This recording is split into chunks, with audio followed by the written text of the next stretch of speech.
രാവിലെ നല്ല അവലൊക്കെ കഴിച്ചുകൊണ്ടിരുന്നപ്പോൾ ട്രെയിലർ ഇറങ്ങുന്ന കാര്യം യൂട്യൂബ് എടുത്ത് നോക്കിയപ്പോൾ തന്നെ തുടരും വന്നിട്ടുണ്ട്. ട്രെയിലറിന്റെ ലാസ്റ്റ് മിനിറ്റ് ഒരു സാധാരണക്കാരനായ ലാസ്റ്റ് ഒരു സീക്വൻസിൽ എന്തോ കുറച്ച് സസ്പീഷ്യസ് ആയിട്ടുള്ള ഒരു മോഹൻലാൽ. ട്രെയിലറൊക്കെ അടിപൊളിയായിരുന്നു. ഇന്റർവ്യൂവിൽ ലാലേട്ടൻ വന്നിട്ട് ഇതൊരു ദൃശ്യം മോഡൽ വേണമെന്ന് പറഞ്ഞപ്പോഴത്തേക്കും സംഭവം എന്തായാലും കളറായിട്ട് ഇവിടെയൊക്കെ കുറച്ച് റെഫറൻസും ഉണ്ട്. പിന്നെ നോക്കിയപ്പോൾ ആലപ്പുഴ ജിങ്കാനയുടെ ട്രെയിലർ വന്നിട്ട് പക്ക പവർ പാക്ക് റെഡി പടം, പക്ക ഒരു ബ്ലോക്ക് ബസ്റ്റർ വൈബ്. നല്ല പവർ പഞ്ചുകളായിരിക്കും കേട്ടോ.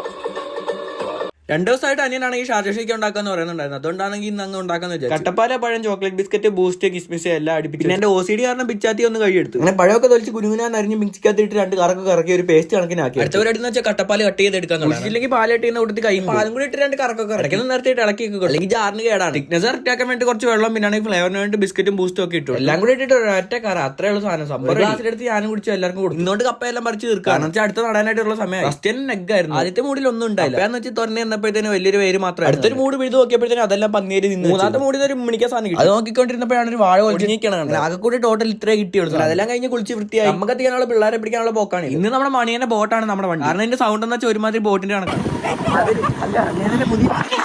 അങ്ങനെ ഇരുന്നപ്പോഴാണ് കുറച്ച് ബത്തക്കെ കിട്ടി കഴിക്കാൻ. എന്നപ്പോഴാണ് കമ്പത്തിന് മൈക്കിന്റെ സാങ്ഷൻ എടുക്കാനുള്ള പേപ്പർ പോലീസ് സ്റ്റേഷൻ വരെ ഒന്ന് കൊണ്ടു കൊടുക്കാനായിട്ട് വണ്ടി എടുത്ത് പോലീസ് സ്റ്റേഷൻ ചെന്നപ്പോഴത്തേന് അണ്ണന്മാരെല്ലാം അവിടെ ഉണ്ടായിരുന്നു. അപ്പോൾ അവിടെ ഒരാൾ നിന്നാദ്യം എന്ന് പറഞ്ഞുകൊണ്ട് സ്കൂട്ടർ എണ്ണയിൽ കൊടുത്തിട്ടാണെങ്കിൽ അണ്ണന്മാർ ഇവിടെ കാരൊക്കെ ഇടുന്ന ഒരു ഉള്ളിൽ ഉണ്ടായതുപോലെ ഇന്ന് ഞാനാണെങ്കിൽ മന്ദിരത്തിലേക്ക്. നാടൻ പൂച്ചകളിൽ ഇത്രയും രാജയോഗമുള്ള വേറൊരു പൂച്ചയാണ്. പാതിരാത്രി ആയപ്പോഴത്തേന് പൊറോട്ട കഴിക്കാനായിട്ട് എല്ലാത്തിനും എന്റെ ഈ ഉരുവിലാണ് ഞാൻ ഉൾപ്പെടെ 4 പോയത്. കണ്ടിട്ട് ക്യാൻഡിൽ പോലെ ഇരിക്കുന്നുണ്ടെങ്കിലും സാധനം പെപ്പർ ഡിസ്പെൻസർ ആണ്. ആളെ പറ്റിക്കാനൊക്കെ ഉണ്ട്. അങ്ങനെ പൊറോട്ടയും ചില്ലി ഗോപിയും ഒക്കെ ഓർഡർ ചെയ്ത് കഴിച്ചാൽ വെടിപ്പാക്കിയിട്ട് ഞങ്ങളാണെങ്കിൽ തിരിച്ച് വീട്ടിൽ പോയി. ബൈ, ബാക്കി നാളെ.